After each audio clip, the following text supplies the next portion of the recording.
today's video ay pumunta po kami ngayon sa Lapu-Lapu kung saan bumili kami ng swaki. Tinikman ko yung swaki pagdating dito sa bahay. Medyo manamis-namis yung lasa, guys.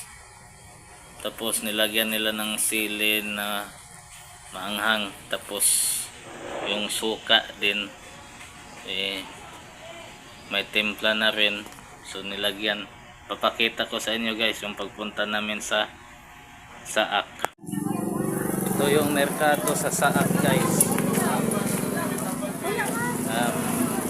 Malapit lang sa dagat.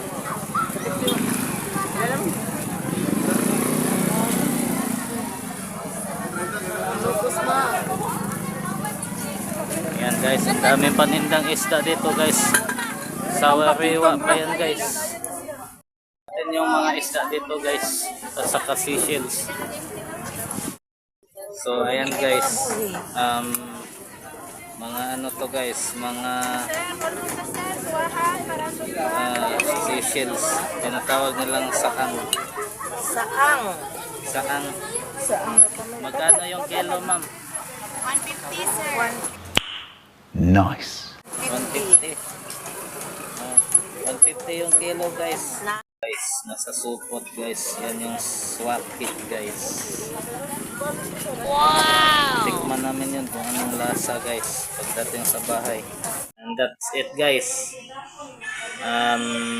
Nag-ihaw na po ng isda sila mami doon sa labas. Bumili kasi kami ng isda doon sa Saak, kung saan bumili kami ng swaki. Mura lang doon, guys, kasi yung merkado nila malapit sa dagat. Pero depende lang, guys, kasi yung bote ng swake mga 100 plus, mga 130.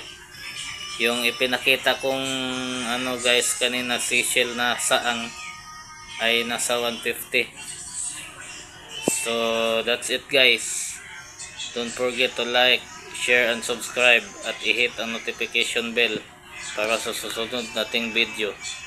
Thanks for watching, guys, and God bless.